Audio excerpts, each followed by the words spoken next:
Okay, guys, we're back. Second day of honors algebra. We would be talking about properties today. And if you see, we're just going to make some notes. There's not a cute little way to do this, but we really take a day to focus on properties because they are just critical in math to understanding why we do certain things. And really, we do this to help also our geometry teachers because you're going to use a lot of properties when you go to geometry after Algebra 1, but we also do it, a lot of justification. You're going to see that we put in math, properties are statements that are true for any numbers. They justify steps when simplifying expressions and solving equations. Key there. It's all about justification. Usually, and when we get a few more videos as you get in, when we're doing solving equations, you're going to hear us say, what property was that? What property did you use? And so we take a day and just focus on the properties so that you understand properties in math. Okay, and we definitely won't hit all of them. We're just going to hit the 9 most popular. Yeah. All right, first property we're going to talk about, and you've actually been using this property, gosh, since like 3rd grade. We're going to say commutative property. All right, we are going to teach you some little, it's hard to like separate all these, but Ms. Delk and I like to teach you some little fun ways to remember properties. So you're going to hear us do little fun things that helps our students know which property just by like things they see in the problem. All right, commutative property. Notice commutative starts with CO. We like to say that stands for change order. Okay, think about CO, change the order. All right, the commutative property can be used for addition and multiplication. You're going to see it used in both.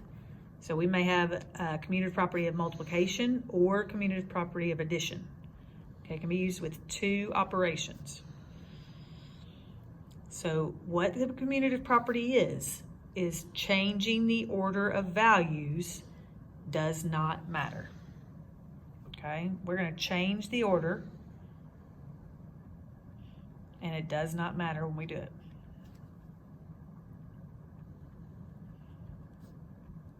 Is that how you would say it, Ms. Dillon? I think that's the easiest way. Order of values does not matter. Order of values does not matter. All right, and under each property, we're going to give you a few examples just so you kind of see it in live, so you can kind of see what we're talking about. All right, commutative property. So if we just said commutative property of addition, let's put like 1 plus 4. That would be the same thing as 4 plus 1.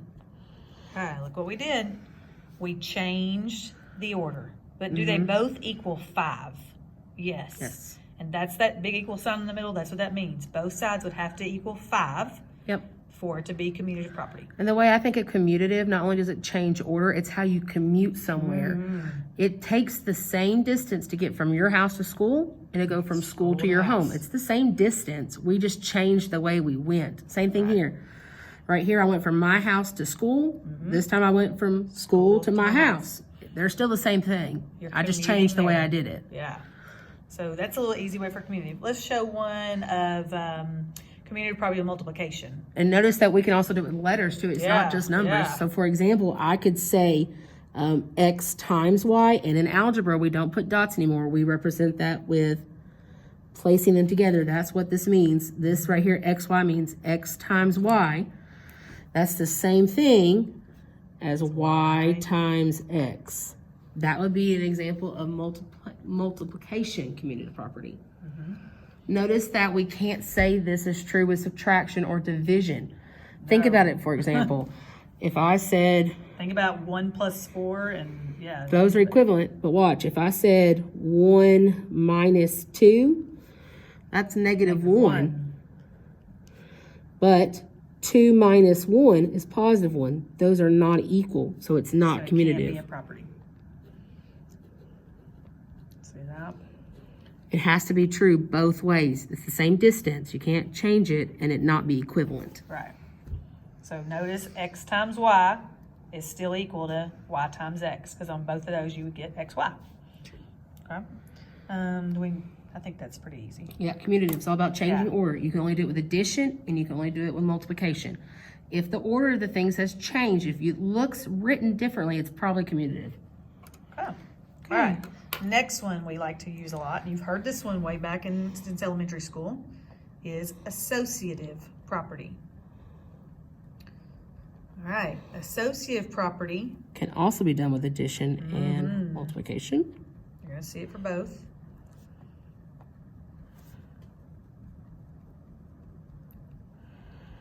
Ms. Fisher, when you hear the word associative, what do you think of? I think about my associates. I think about who I associate with. Very true. Associative sounds like associate. And you, like Ms. Delk and I are associates at work. We work together. But that can change too. I can change who I associate with. Yep. It's who you associate with. We say you freshmen are really great at this. You change who you associate with all the time. Yeah, y'all be change best friends, and then 2 seconds later y'all are arguing, and now you don't like each other, and so you're hanging out with someone else. I know that some of y'all call it your squad. Ooh, think about your associates as your squad. Your squad or your clique. I don't know what word y'all use nowadays. Squad, clique, your gang. I don't know. That's probably a bad word. I'm not going to write that. Okay, in math, we show who we're associating with. I'm showing who I'm hanging out with by using parentheses. So in math, it's all about who I'm hanging out with. It's all about those parentheses. Who I'm grouped together with. Because those parentheses are a grouping symbol. And with associative property, the grouping of values doesn't matter. Doesn't matter who we group together. As long as things remain equal. Which is why it can only be used in addition and multiplication.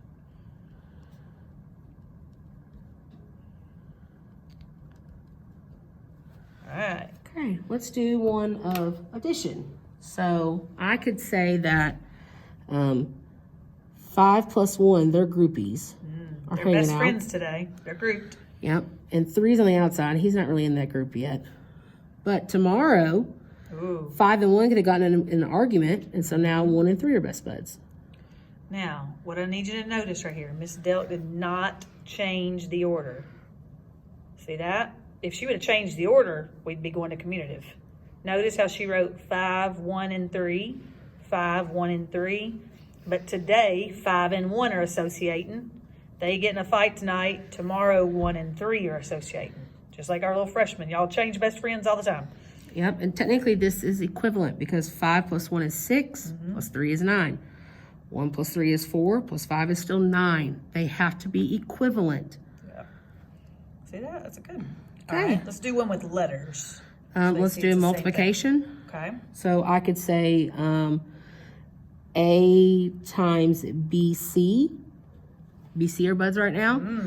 Tonight they get in an argument, and then AB are buds. So watch her change the grouping. Watch them change. Today, B and C are associating. This is a squad.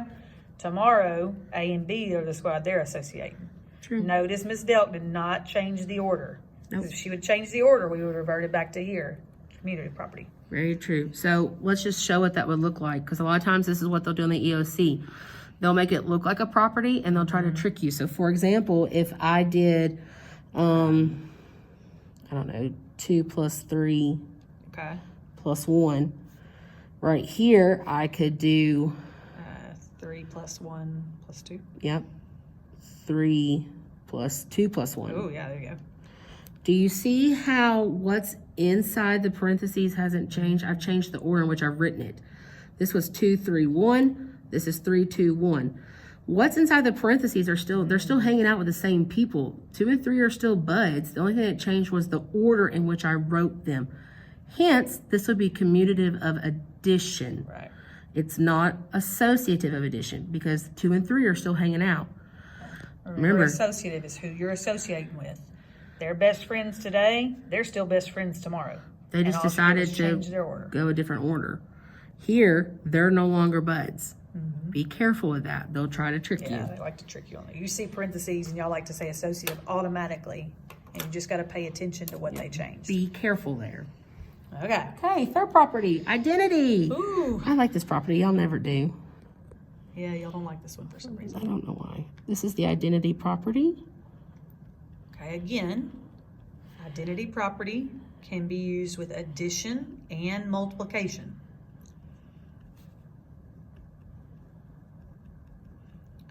Okay, the thing about identity property, how do we teach this? We think about the word identity. Think about what that sounds like. It sounds like identify. That's how I always try to think about it. And when I think of the word identity, I think of what makes me me. Yes. What makes me different from everybody else. That's right. So you identify best with yourself. That's how I try to teach it. Think about identity. You identify best. You know yourself better than anyone else.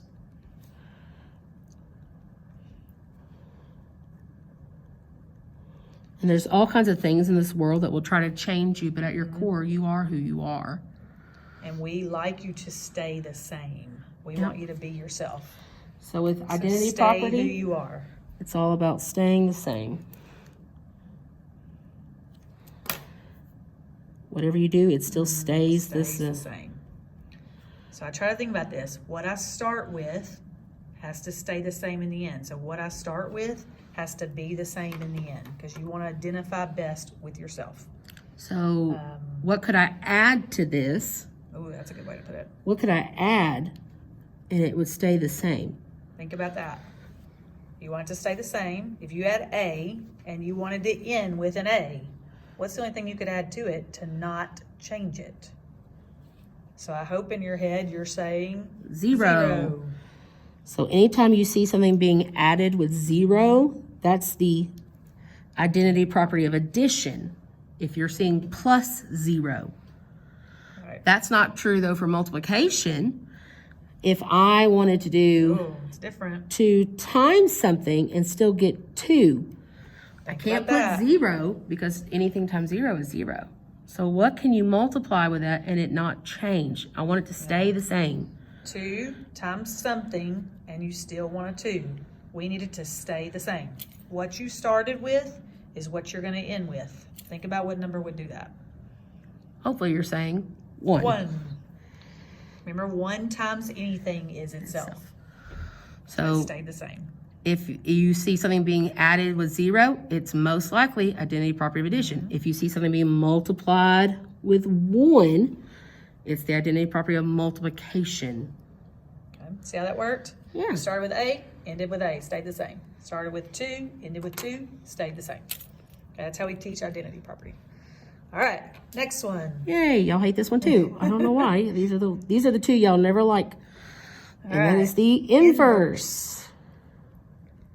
Now think about inverse. If I was asking you about the word inverse, I hope there's a word that's popping in your brain. And most of the time in class, a kid can come up with it immediately.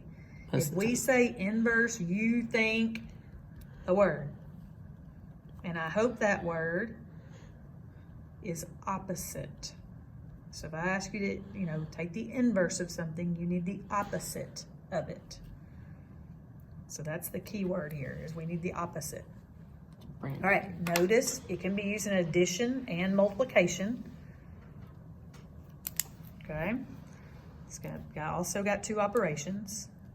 Key word is inverse, and we think in your brain you automatically go, oh, that's opposite. So we're going to use the opposite to cancel a value. So watch what's going to happen. So we're going to use the opposite to cancel.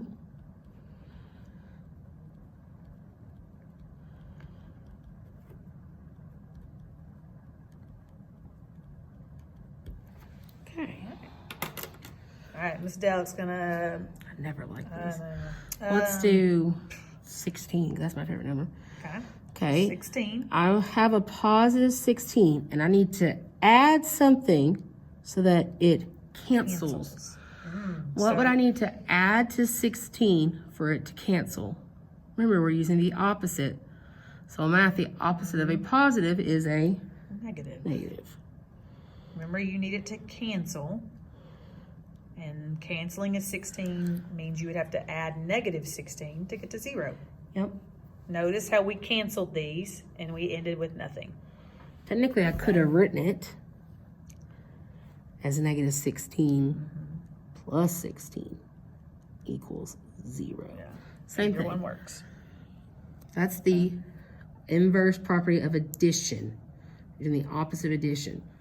The same holds true for multiplication. So if I wanted to multiply by something, let's use a number, I guess. Let's do 4. Do like 4, yeah. So I want to multiply 4 By something. to cancel it. So we have nothing. And remember, the opposite of multiplication is, hopefully you're saying, division. So, meaning take the reciprocal of that number. So, right, if you had 4 and you multiplied by its reciprocal, would be 1/4. And that what is? would you get? 1. So see how we canceled 4 with this 1/4? And we ended up with a 1? So when we're doing the multiplication inverse property, it's multiplying by its Reciprocal. I can never spell this word. Reciprocal. All right, so here's what you got to make clear. To cancel, in addition, we cancel to be 0. See that? We added to make nothing. In multiplication, we cancel, we multiply to be 1. That's always a little, that kids always have a little bit of a problem with That's that. probably the hardest one for y'all. Yeah. Okay, my next favorite. All right. This is my favorite. Can't property. mess this one up. This is y'all's favorite because you can't mess it up most of the time. All right, easy one. Okay, property of 0. Technically, it's called the multiplicative property of 0. Y'all don't ever say that though, so we'll just call it the property of 0. Just know when you get in upper math, they'll expect you to know it's Yeah. multiplicative. All right, can't mess this one up. We could almost, you're already saying it in your brain. Yep. That's just multiplying by 0 will always get you, think about it in your brain, anytime you multiply by 0, you're going to get a 0.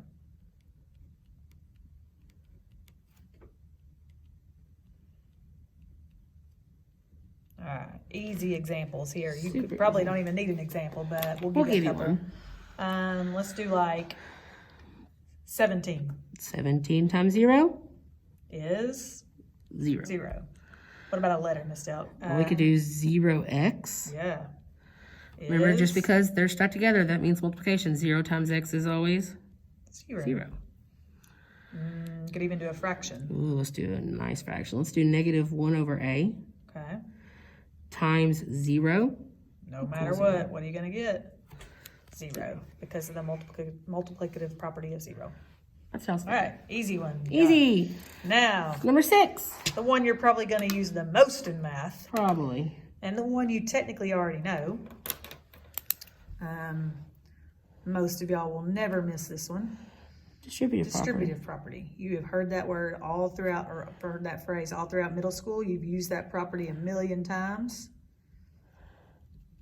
It's your comfort zone. Yeah, it's your thing. Y'all know how to do it. All right, distributive property means when you multiply a value to an expression inside parentheses. I always think about that number multiplying by what's inside. He's kind of distributing the 5 to both of the things inside the parentheses. Yeah, math we like to share. Yeah. And notice there's a keyword here that you probably don't even realize. It's into an expression, and in math, expressions are separated by addition or subtraction signs. That's right. Okay, so there has to be a plus or minus inside that sign to be distributive. Right. If it didn't have a plus or minus, if it was just like a 3 and a 4, That's just multiple. that's just multiplication. That's not distributive. Expression needs a plus or an addition or subtraction sign. Yep. All right, just do easy. Let's do Let's do 2 parentheses x plus 7. awesome. Okay. For me to show distributive, I got to take what's outside and multiply it to every term inside. So 2 times x is 2x, 2 times 7 is 14. 14. So right there, that's an example of distributive.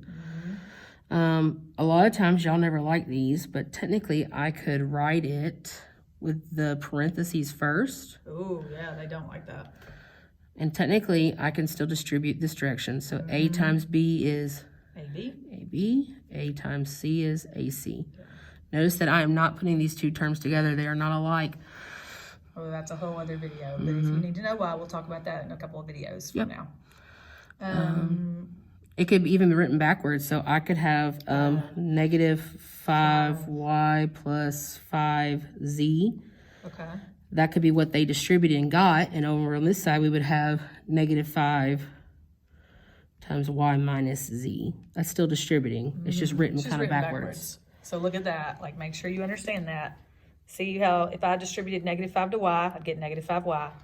If I distributed negative 5 to negative z, I would have positive 5z. Very true. Okay, easy little property. You are good at that one. Okay, those are the properties that most of y'all know. Now we're going to kind of show you the ones that are kind of Algebra 1, kind of geometry, just so you can kind of see them. We don't use these a lot in Algebra 1, but we still want you to be aware of them. And the first... They're coming. One day they're coming. Yeah, coming soon. All right, number 7. Seventh property. We saved the little bit harder ones, the less familiar ones for last. It's called the reflexive property. Now, I think, like, in your brain, think about reflexive. What does that sound like? It sounds like reflection. Like, that's how we try to teach our kids to remember it. And in your mirror, when you look in a mirror, you see your reflection. You see your exact self. Reflection. Think about that. It's a mirror image of yourself. And I spelled that right. The reflexive property truly means a value always equals itself. So definition, a value always equals itself.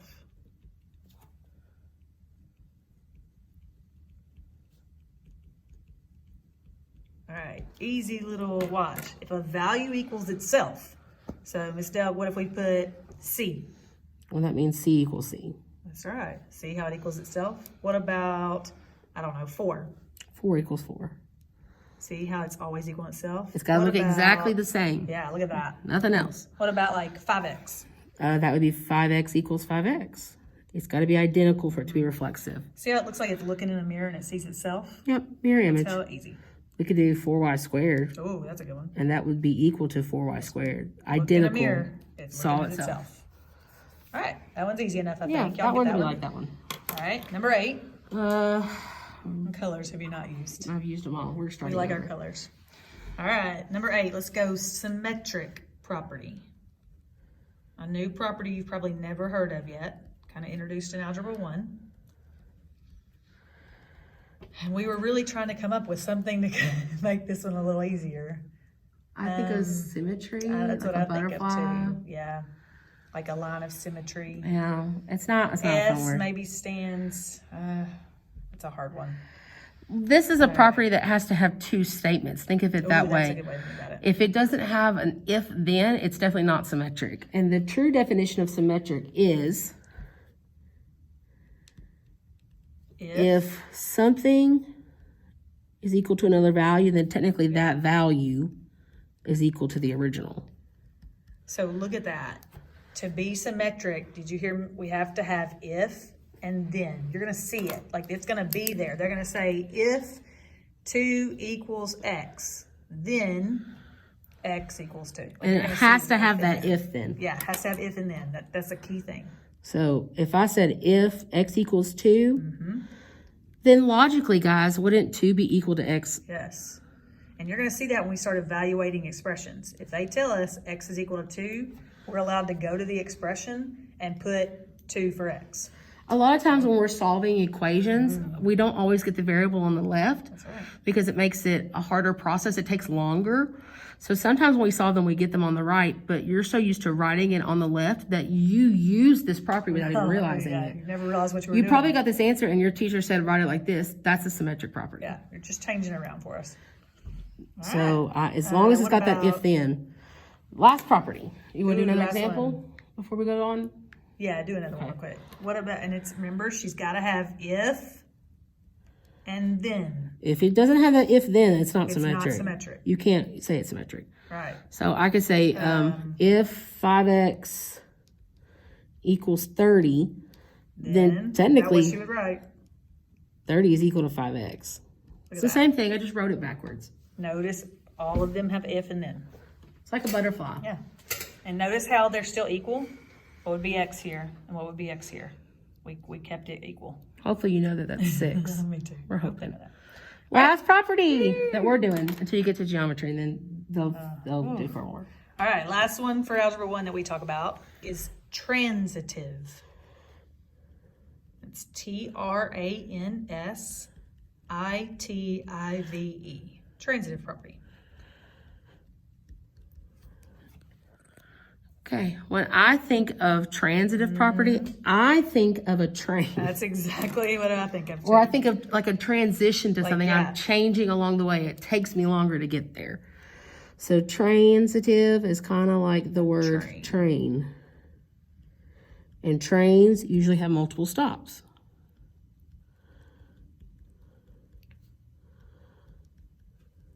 And when you see this property drawn out, it kind of looks like a train. Yeah. Like it's a longer property. You're going to see it. And So just think about reminds you this of a train. logically, okay?